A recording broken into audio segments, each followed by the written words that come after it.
le bendiga, póngase en pie si lo ha encontrado. Si alguno no ha traído Biblia, se acerca un convertido, que por lo general, hay excepciones. El convertido anda con su Biblia. Gloria al Señor. Mi alma te alaba. ¿Están participativos hoy día? Gloria al Señor.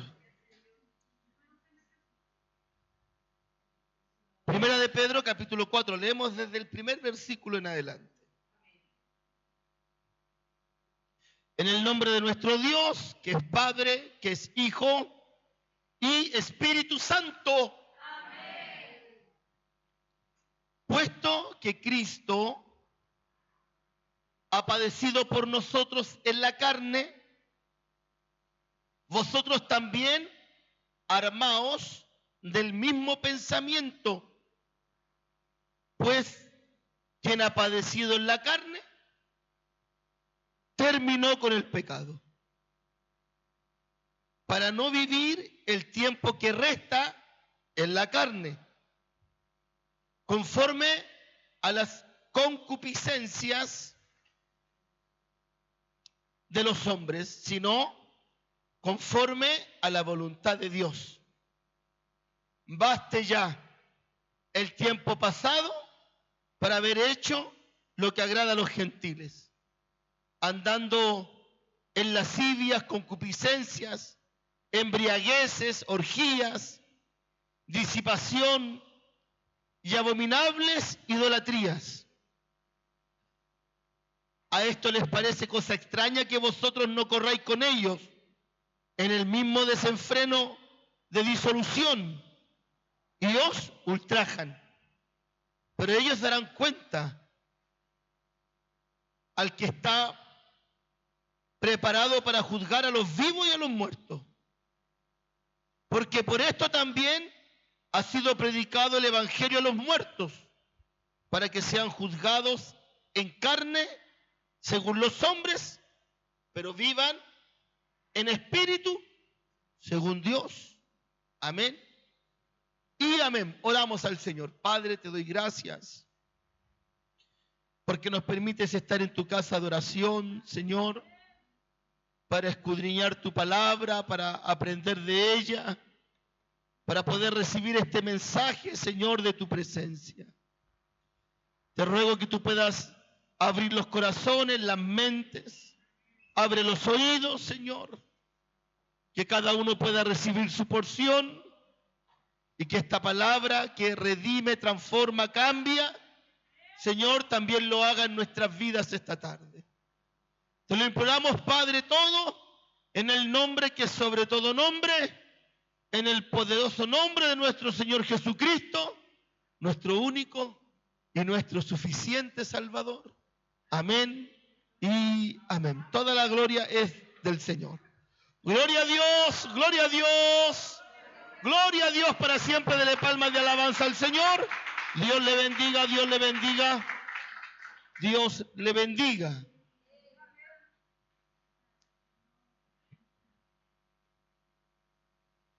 Una de las cosas trascendentes que ha perdido la iglesia, hermanos, es el propósito.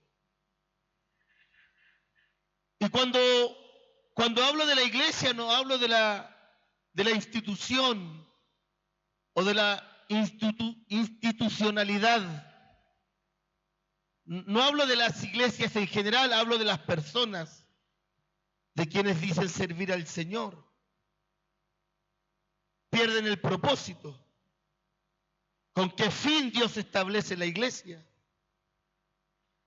Estudiábamos, en el estudio bíblico estamos viendo el capítulo 5 de Mateo, que es el comienzo del Sermón del Monte, y después de haber pasado por las bienaventuranzas, estuvimos viendo este viernes, ¿cierto?, lo que es la sal y la luz del mundo. Vosotros sois la sal de la tierra, vosotros sois la luz del mundo.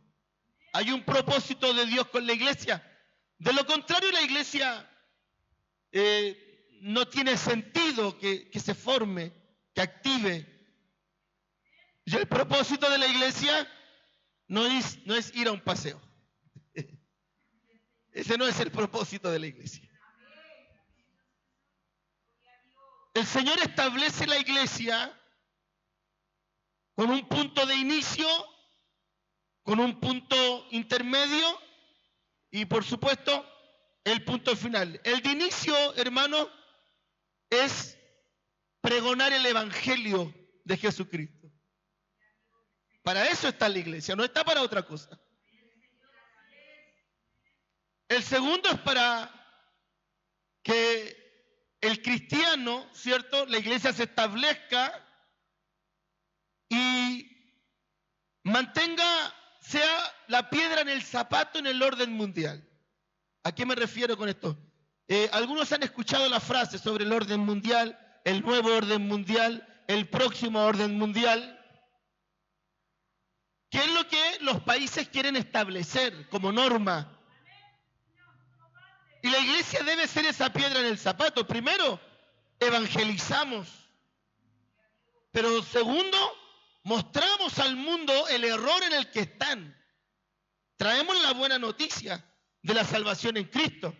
Pero el punto siguiente es impactar a la sociedad, mostrarle al mundo, ¿cierto?, en la corrupción que el mundo se encuentra, en la corrupción y la corrosión en la que el mundo se encuentra a través del pregón del evangelio. Y el tercer punto y final es el encuentro con Cristo, donde no solamente se nos será dado el galardón, el premio, el pago, sino que también seremos juzgados según nuestras obras. La iglesia ha perdido eso. La iglesia ha perdido el foco. La vida sin propósito. Hay un libro de Rick Warren que nosotros años atrás lo estudiamos con la iglesia, que se llama La vida con propósito. No es un libro caro, cómprelo, estúdielo. Es un libro que está diseñado para leerlo en 40 días. Son 40 capítulos, un capítulo para cada día. Es muy beneficioso. La vida sin propósito, la iglesia sin propósito, y el propósito es lo que mi meta final. Ese es el propósito. La Biblia dice que Dios tiene propósito para cada uno de nosotros. Y hay una meta final. ¿Por qué usted está aquí? Un día, en el Getsemaní, estaban los discípulos con el Señor y viene uno de los discípulos con los alguaciles para tomar prisionero a Jesús.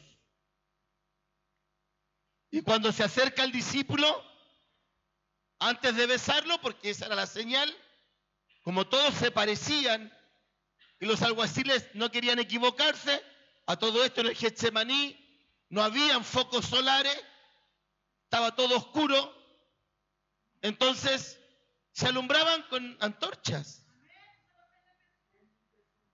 Entonces era difícil ver quién de todos ellos era Jesús. Entonces la señal era, al que yo besare, a ese prendedle. Eso dice la Escritura. Entonces cuando se acerca Judas para conversar con Jesús y besarlo posteriormente, el Señor le dice, amigo, ¿a qué has venido? Porque el propósito de Jesús con respecto a Judas fue también formarlo. También lo formó. Pero el mismo Señor cuando ora, dice, porque ninguno de los que tú me has dado se ha perdido, solo el hijo de perdición. Y Jesús le dice, ¿a qué has venido? ¿Cuál es tu propósito? ¿Cuál es tu plan? ¿Usted a qué ha venido hoy día? ¿Por qué los hermanos van al punto de predicar? ¿Por qué lo hacen? ¿Por qué usted se congrega? ¿Por qué no se congrega en otro lugar? ¿Por qué lo hace acá? Que lo agradezco inmensamente. ¿Por qué lo hace acá? ¿Con qué fin? ¿Con qué propósito? Y de la misma forma yo pienso, ¿por qué sirvo a Dios? ¿Con qué propósito? ¿Con qué fin? ¿Para qué sirvo a Dios? Ahora, el apóstol Pedro enseña en el capítulo 4 de su primera carta de que si mi propósito es terminar con el pecado en mi vida, porque la palabra del Señor nos enseña quiénes van a entrar y quiénes no. No los voy a mencionar, porque va a parecer como la lista del colegio, ¿cierto? Ni el fornicario, ni el homicida. Y ahí de a uno van a ir agachando la cabeza y digo,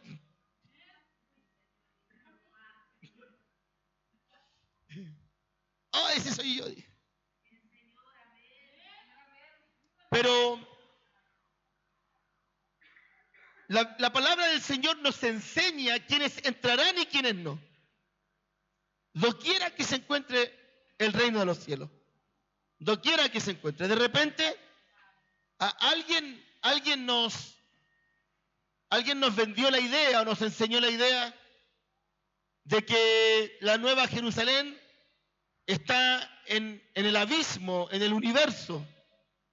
La Biblia solo dice que es en el cielo, más allá de las nubes. Pero el lugar no lo sabemos dónde está. En algún momento pensamos que al otro lado de las nubes estaba Dios. Hasta que, gracias a la ciencia, ¿cierto?, quisieron ir a ver más allá qué había y se dieron cuenta de que hay un abismo gigantesco, que hay otras galaxias, que hay otros planetas muy parecidos al nuestro, hay otras galaxias muy parecidas a la nuestra. Nos dimos cuenta de que no somos los únicos en el universo. Y eso es verdad, es así. Entonces no sabemos dónde queda el reino de los cielos. Pero donde quiera que esté, el Señor estableció la norma de quién entra y quién no entra. Por lo tanto, mi propósito final, tengo un propósito principal, que es a través del ministerio que el Señor a cada uno nos da, llevar el Evangelio, la palabra de salvación, las buenas nuevas, la nueva oportunidad en Cristo. Enseñar eso, de que de modo que si alguno está en Cristo, nueva criatura es. Pero también tenemos un propósito secundario no menos importante, que es mostrarle al mundo, somos la luz del mundo.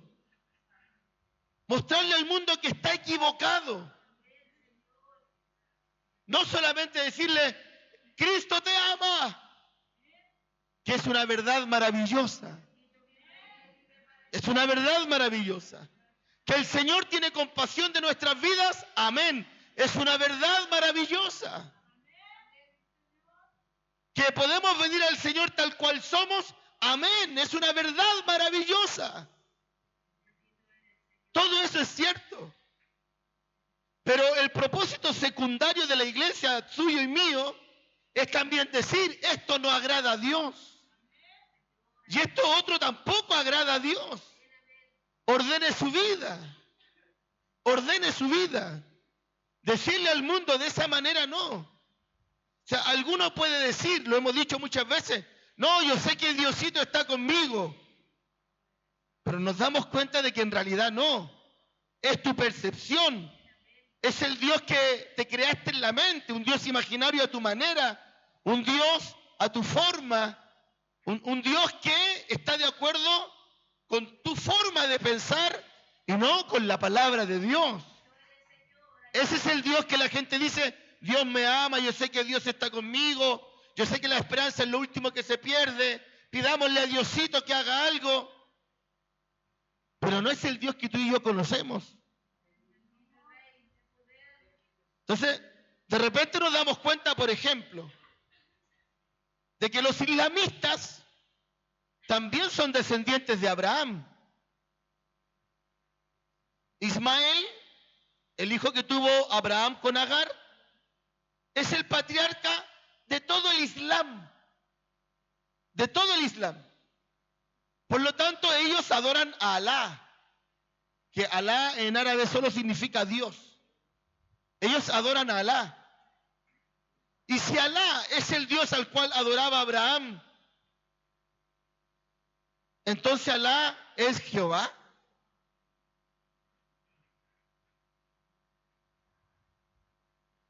No, nosotros servimos al Dios de nuestros padres, dicen los islamistas. Alá es el Dios de nuestros padres, el Dios de Abraham.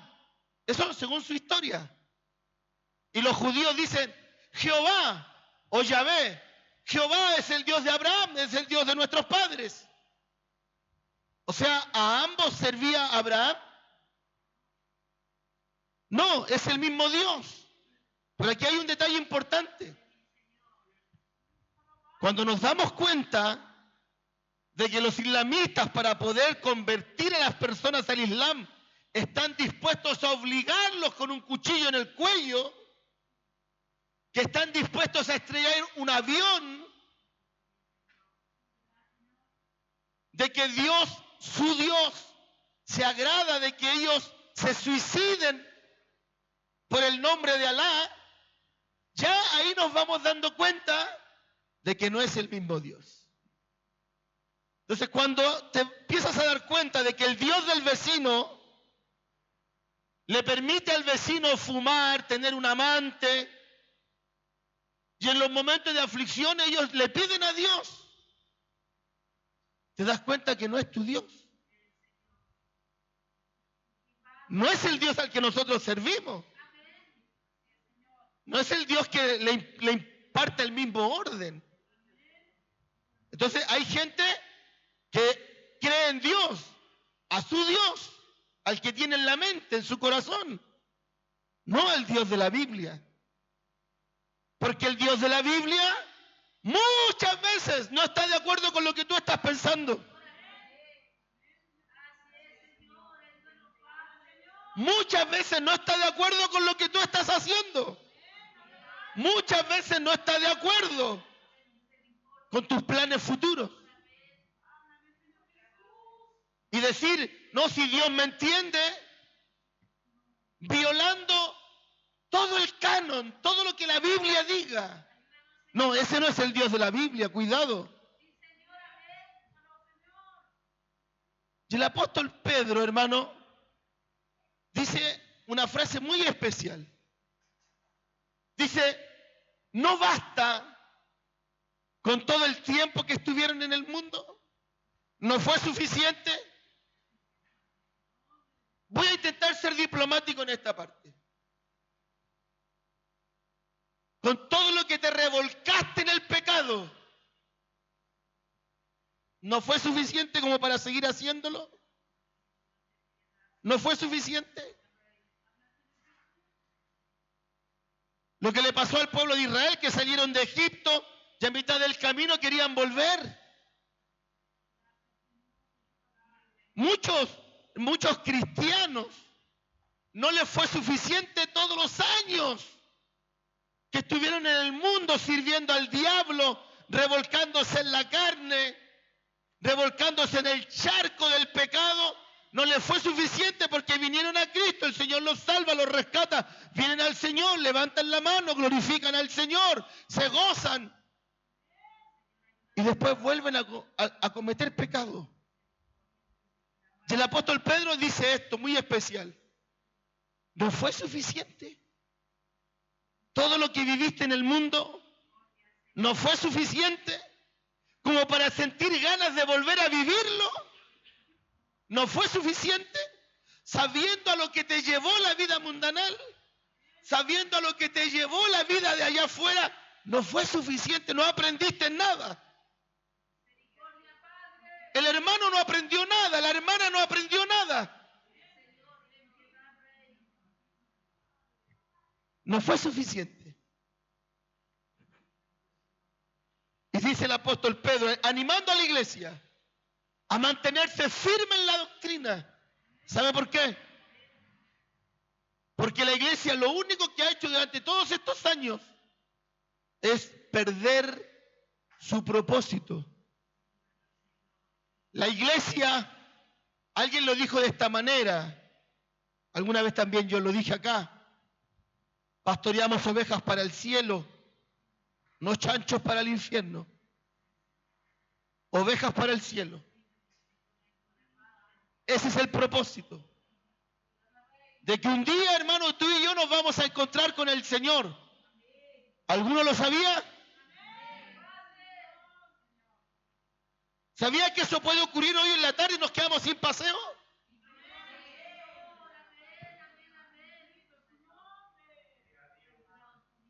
Un día nos vamos a encontrar con el Señor. Y todos los días trabajamos para ese encuentro con Cristo. Todos los días trabajamos para ese encuentro con el Señor. Entonces, el apóstol Pedro dice, todos los que padecieron, dice, ninguno de los que padecieron fueron vencidos por el pecado, ninguno. Sino que los que padecieron echaron fuera el pecado. Por el evangelio, por mantenerse firme. Y eso es así. No tiene relación la luz con las tinieblas. Y el que está en luz nunca estará en tinieblas. Nunca, nunca, nunca estará en tinieblas el que está en luz. Por lo tanto, el que se mantiene firme en la doctrina, el que se mantiene firme en la palabra de Dios, escuche esto, disipa las tinieblas de su vida. En el párrafo, lo vimos en el estudio bíblico, en el párrafo donde dice, vosotros sois la luz del mundo, pero si la luz se esconde debajo del almud, de nada sirve, sino que se pone encima, sobre el candelero, dice, y alumbra toda la casa. Y alumbra toda la casa. Es por eso que el hombre, la mujer que está en luz, que está en Cristo, y se mantiene ahí, y se mantiene firme, y no permite que nadie venga y le haga la velita,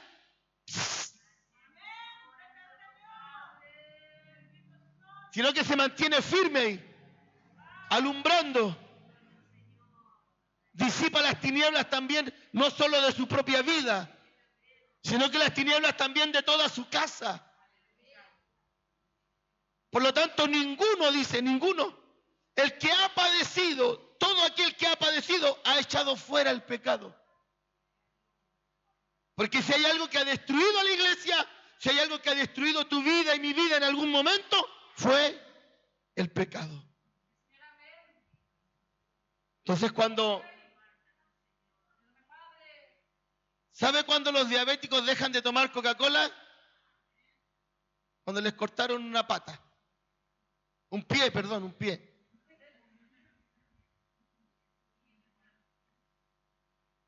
Ni eso dicen algunos. Y se dan cuenta del daño que se hicieron. Pero la iglesia ciega no se da cuenta o se olvida de todo el daño que le hizo el pecado. De todo el daño que le hizo el pecado. A lo mejor a usted no. Pero yo digo, ¿a alguno le habrá hecho daño el pecado? A mí me hizo mucho daño. A mí me hizo mucho daño el pecado. El tiempo de pecado, hermano, me dañó.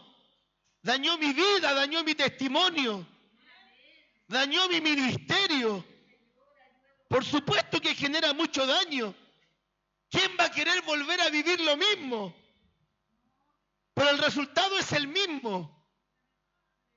Nadie que después de haber sido restituido en Cristo, ninguno que después de haber sido restaurado en Cristo y vuelve a pecar, no hay ninguno que se mantenga inmune. El pecado, escuchen esto, cuando el apóstol Pablo dice, el que esté firme, mire que no caiga, escuche esto. Puedo yo no verte, no me doy cuenta.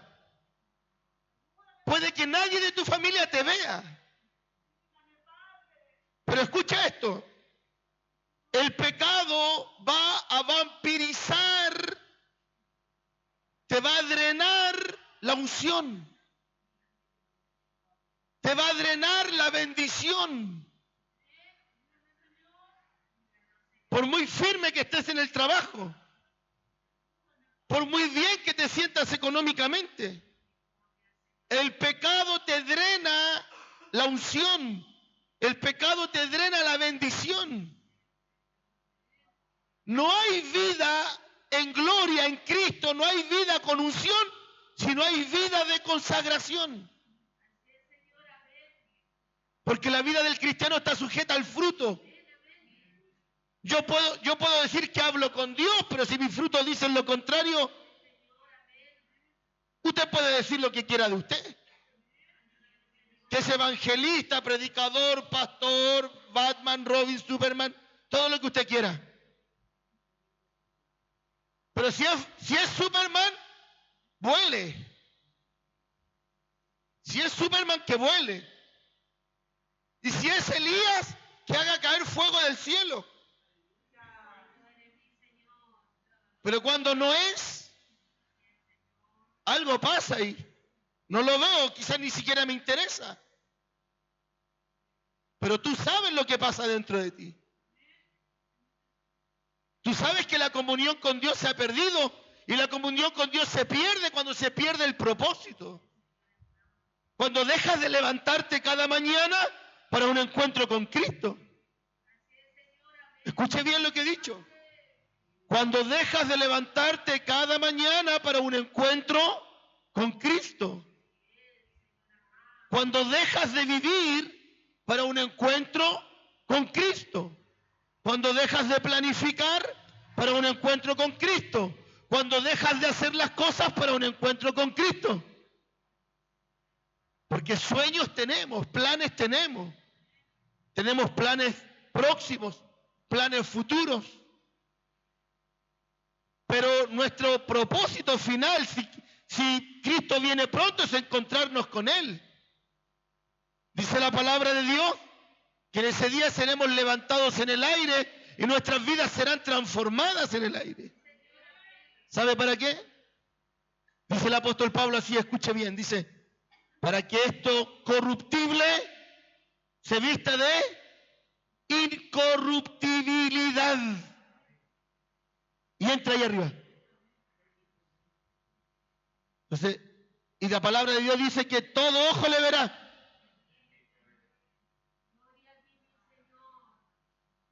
Entonces, si usted ve que el hermanito, ese calladito que no mete bulla a la iglesia, no toca ningún instrumento, no predica, no coordina, se está yendo con el Señor y tú no, ya es tarde. Ya es tarde. Ese hermano que no mete bulla, la hermana que no mete bulla, ahí está, siempre viene, ora el Señor, se goza, alaba a Dios.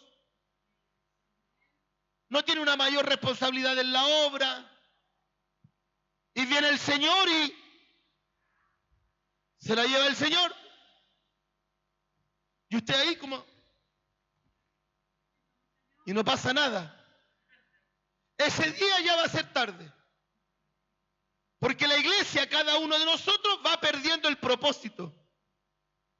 Entonces cuando yo veo, hermano, se lo comenté a los hermanos en el estudio bíblico, cuando escuchamos comentarios con mi esposa como, oren por nosotros, entró el modernismo en la iglesia, no sabemos qué hacer.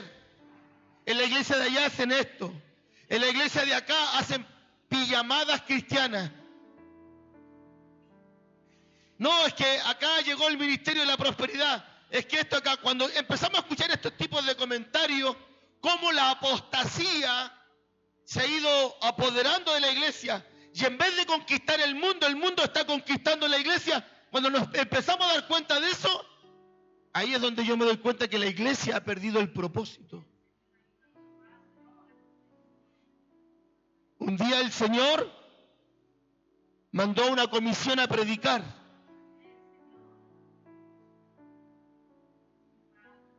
Y le dijo, no entren a las casas de los samaritanos. Y Y si entran a algún lugar y no los reciben, sacudan sus pies y se van. En otra oportunidad el Señor llama a un profeta y le dice, anda, dile al rey esto y esto. Vuelve y no pases para ninguna parte, que ninguno te diga, ven a mi casa, toma un vaso de agua. No, anda, entrega el mensaje y te devuelves y nos volvemos a encontrar aquí mismo. Dios le dice a un profeta. Y en el camino, un hombre le dice, ¿tú eres el profeta de Dios? Sí. Dios habló conmigo y me dijo que te recibiera en mi casa. Escuchó al hombre que le mintió. Al otro día en la mañana sale este hombre al encuentro con Dios y se lo come un león. Lo mató un león. Porque el Señor le dijo, no escuches a nadie. Cumple con tu propósito. Ve, profetízale al rey, te devuelves y nos encontramos aquí otra vez. No escuches a nadie. La iglesia sabe lo que ha hecho. La iglesia ha empezado a escuchar al mundo. Ha empezado a ponerle oído al mundo. Escucha esto. Dice la palabra de Dios, que se conviertan ellos a ti, pero nunca tú a ellos. Jamás. El mundo nos tiene que escuchar a nosotros, no nosotros al mundo. El mundo nos tiene que escuchar a nosotros, no nosotros al mundo. Es por eso cuando empezamos a ver que la iglesia se está torciendo, que las iglesias están tomando otros caminos, porque el propósito de la iglesia, escuche esto, lo vimos en el estudio bíblico, porque el propósito de la iglesia no es llenar el templo. Si se llena, gloria al Señor. Lo queremos, amén. Pero no es el propósito de la iglesia. El propósito de la iglesia es predicar el evangelio. No es otra cosa. Predicar el evangelio. Como sea. En el punto de prédica, en el evangelismo, en las redes sociales. Predicar el evangelio, predicar el evangelio, predicar el evangelio. Entonces cuando el pastor pierde el foco y dice, ¿qué podemos hacer para que venga más gente? Les conté la historia del pastor chileno que estaba en Ecuador. Cuando lo invitaron a predicar una campaña y cuando llega la campaña había un grupo de reggaetoneros cristianos. Y él habla con el pastor que lo invitó, se supone que era un encuentro pentecostal. Y le dice, pastor, ¿qué hacen ellos ahí arriba? Son hermanos reggaetoneros. Pero ¿cómo si esa música no es de Dios? Y él le dice, pastor, la palabra del Señor dice que con los judíos, judíos y con los griegos, griegos. Hay que hacerse griego con los griegos y hay que hacerse judío con los judíos. Entonces esta juventud es toda reggaetonera, entonces con los reggaetoneros, reggaetoneros. Y el pastor le dice, ¿y con los gays usted se hace gay? ¿Para predicarle a un gay? Cuando la iglesia pierde el propósito, escucha al mundo. Cuando en tu casa has perdido el propósito, es porque no estás escuchando a Dios. Escucha esto porque es fuerte. Cuando en tu casa has perdido el propósito divino, que es alumbrar a toda tu casa, es porque no estás escuchando a Dios. Estás escuchando a tu familia, que no sirve a Dios. Entonces la mujer cristiana, el varón cristiano, va a su recámara en lo secreto, se humilla, llora por el hijo, llora por el cónyuge, llora por los nietos y gime al Dios del cielo y vive cristianamente. No pierde su propósito, porque Dios lo puso ahí. No pierde su propósito, porque Dios lo puso ahí. Y el Dios del cielo, le dice Jesús, y el Dios del cielo, el Padre, dice, te recompensará en público. ¿Lo cree usted? Manténgase firme en la doctrina. Hermano, hermana, mantente firme en la doctrina. Y el Dios del cielo que ve los secretos, te recompensará en público. Entonces, cuando de repente empezamos a escuchar mucho a los amigos, empezamos a escuchar mucho a los vecinos, empezamos a escuchar mucho al mundo, y la doctrina se empieza a degradar, se empieza a aguachar. ¿Sabe lo que pierde? Lo único que tiene el Evangelio, lo que hace que no nos avergoncemos y pasemos de la libertad a la vergüenza. Escuche bien, dice el apóstol Pablo, no me avergüenzo del Evangelio porque es poder. Y un evangelio diluido pierde poder. El evangelio diluido pierde el poder. Escucha, iglesia del Señor, no puedes aflojar. No puedes aflojar, mantente firme. Mantente firme. Orando al Señor, orando al Señor. Esto no agrada a Dios. Y eso no agrada a Dios. Y esto no agrada a Dios. Mantente firme. Te pueden escuchar o no. Te pueden poner atención o no. Pero Adán y Eva fueron expulsados del paraíso porque abrieron su oído a la serpiente. A Roboam, el hijo de Salomón, le costó, por haber oído a sus amigos y no a los ancianos de Israel, por haber ignorado la advertencia de los ancianos de Israel y haber oído a sus amigos, a Roboam perdió de las 12 tribus de Israel, perdió 10. 10 tribus de Israel. Y por primera vez se dividió el reino de Israel. Por no haber puesto su mirada en el Señor, puesto los ojos en Jesús, el autor y el consumador de la fe. Puesto los ojos en Jesús. La iglesia ha quitado la mirada del Señor. Queridos, yo quiero que la iglesia se llene. ¿Sabe lo que quiero en mi corazón? Quiero que mi esposa sabe esto.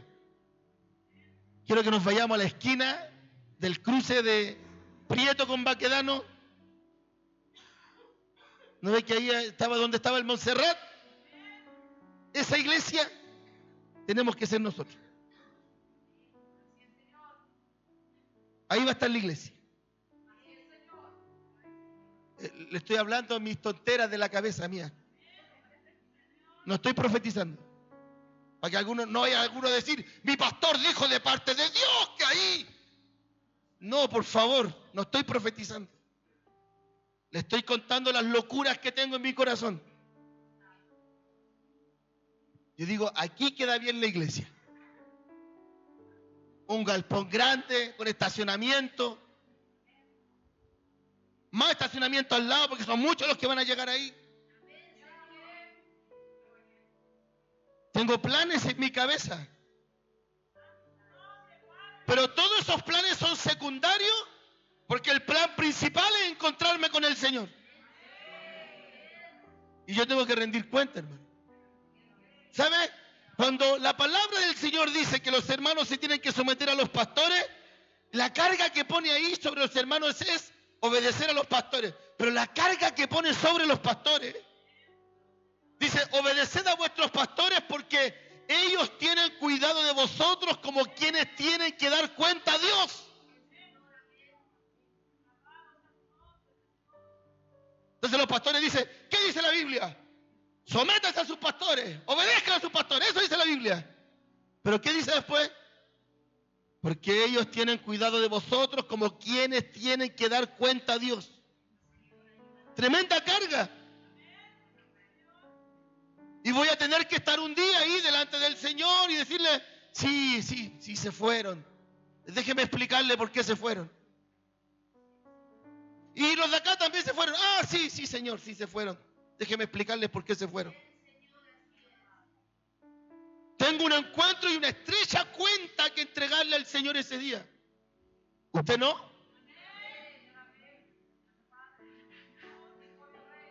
¿Usted no tiene una estrecha cuenta que entregarle al Señor? Dios te preguntará a ti qué hiciste de tu vida desde el día en que el Señor te llamó. Miren lo que dice el apóstol Pedro.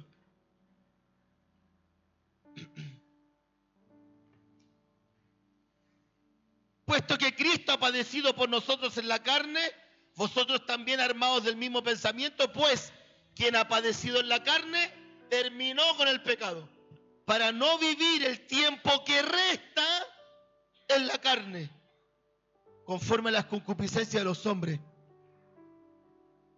Para no vivir el tiempo que resta en la carne. ¿Cuánto te queda de vida? ¿Quién se aventura? ¿Cuánto te queda de vida?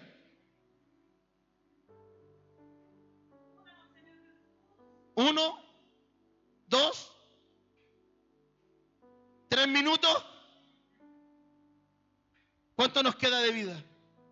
Dice, para que el resto de vida que te queda no lo vivas en la carne.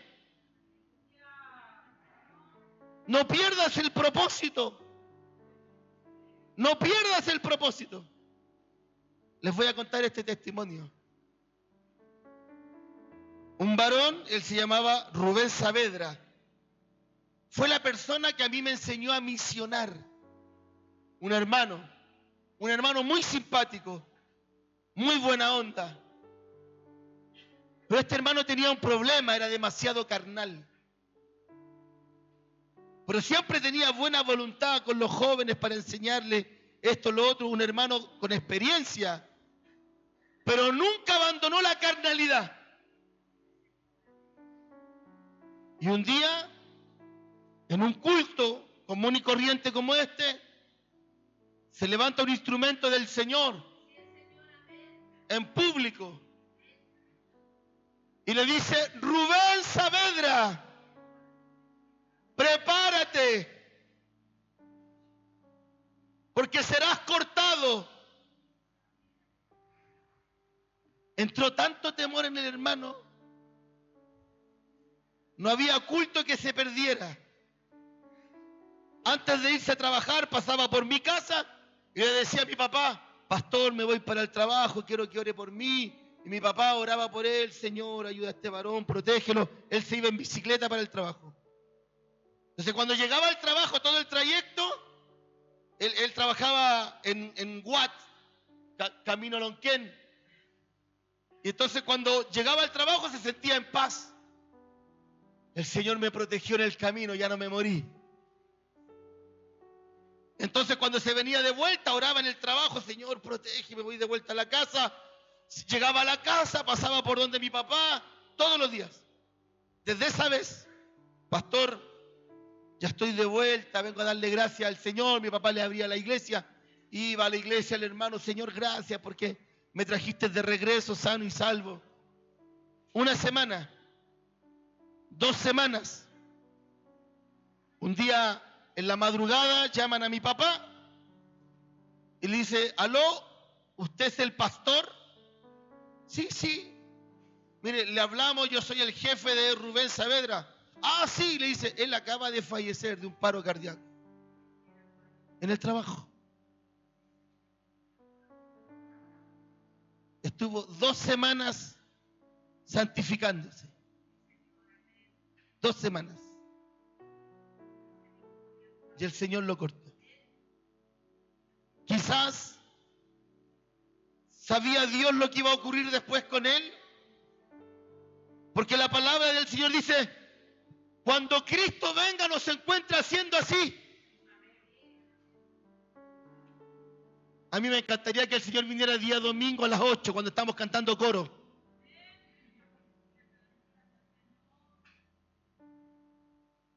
Pero ¿irá a ser así?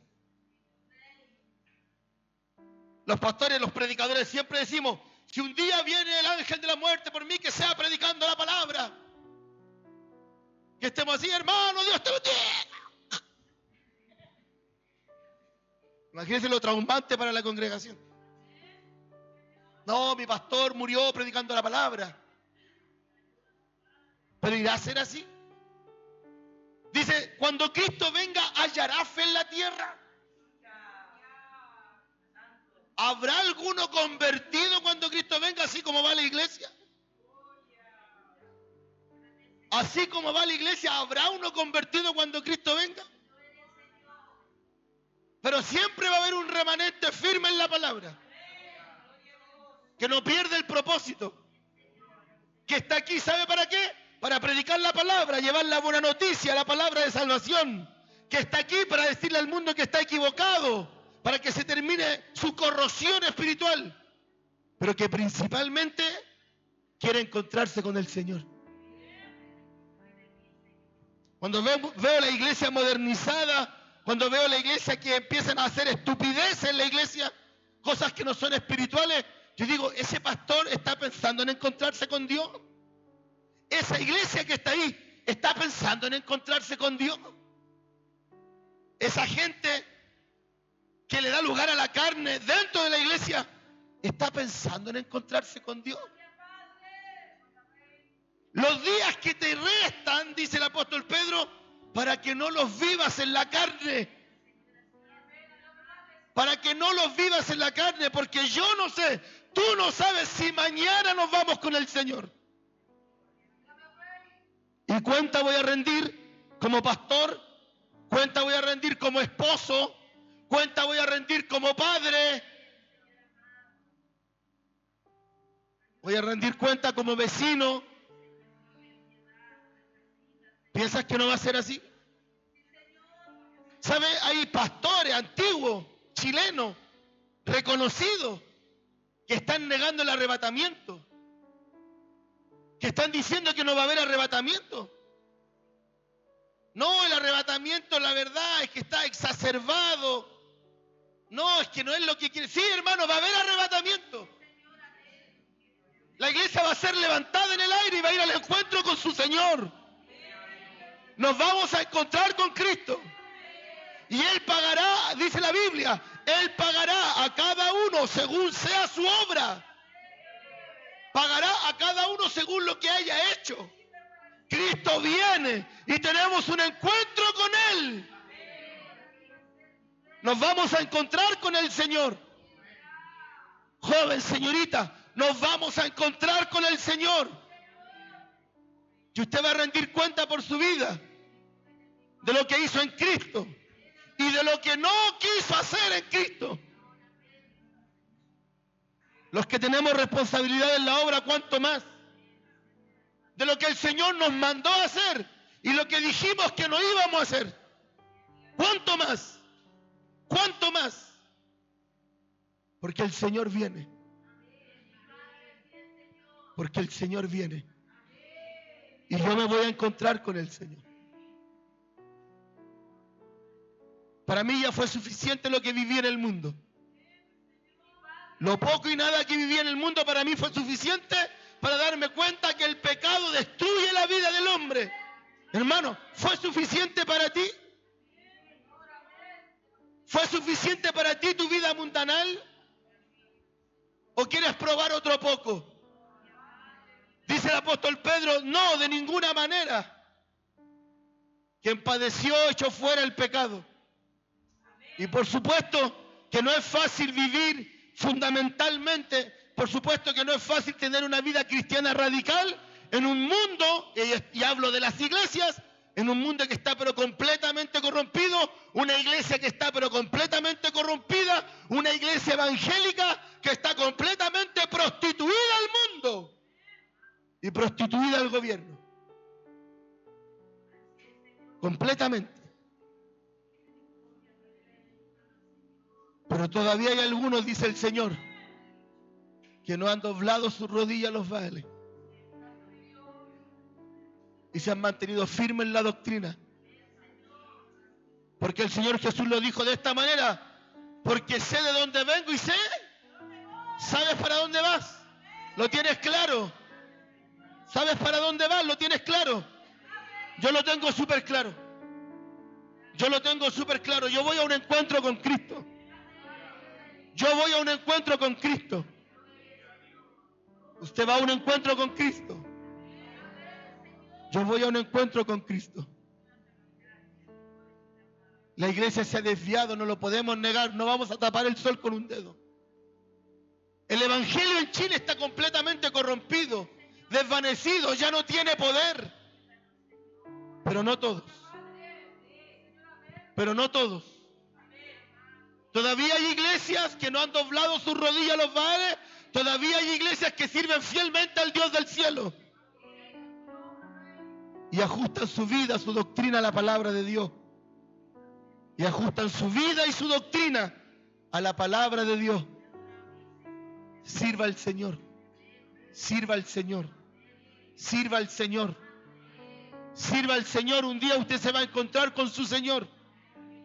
Sirva al Señor. Un día usted se va a encontrar con su Señor.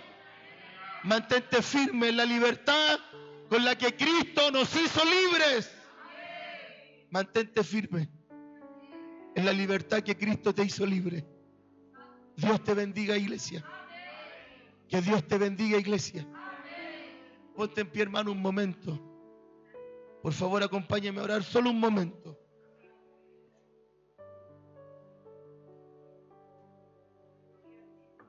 Gloria al Señor. Cierra sus ojos un momento, por favor. Señor bueno,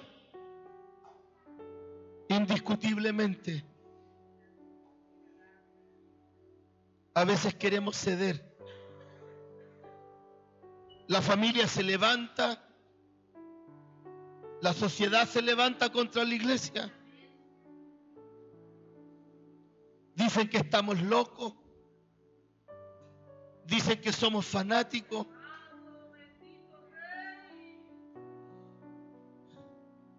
Que no sabemos lo que hablamos. A veces nos cansamos, Señor, del vituperio de Cristo. A veces nos cansamos, Señor, de tener que vivir esta afrenta con el resto de la sociedad.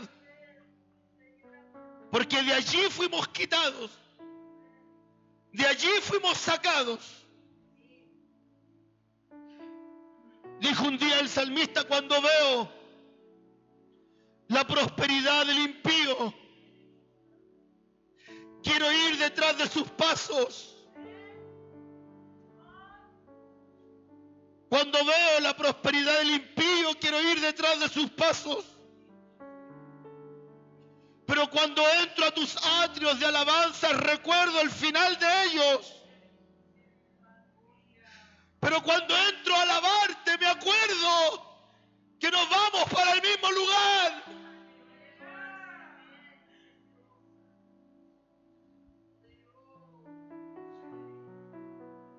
Cuando entro a adorarte, me acuerdo que nos vamos para el mismo lugar. Que un día serán separados las ovejas de los cabritos. Que un día será separado el trigo de la cizaña. Un día levantarás a tu iglesia santa, a tu iglesia limpia, a tu iglesia resplandeciente, a la iglesia valiente. Un día, Señor, tú la levantarás en el cielo. Un día levantarás a los valientes en el aire. Y su cuerpo corruptible se vestirá de incorruptibilidad para ir a los brazos de su Señor, para ir a los brazos de su Señor, para ir a los brazos de su Señor.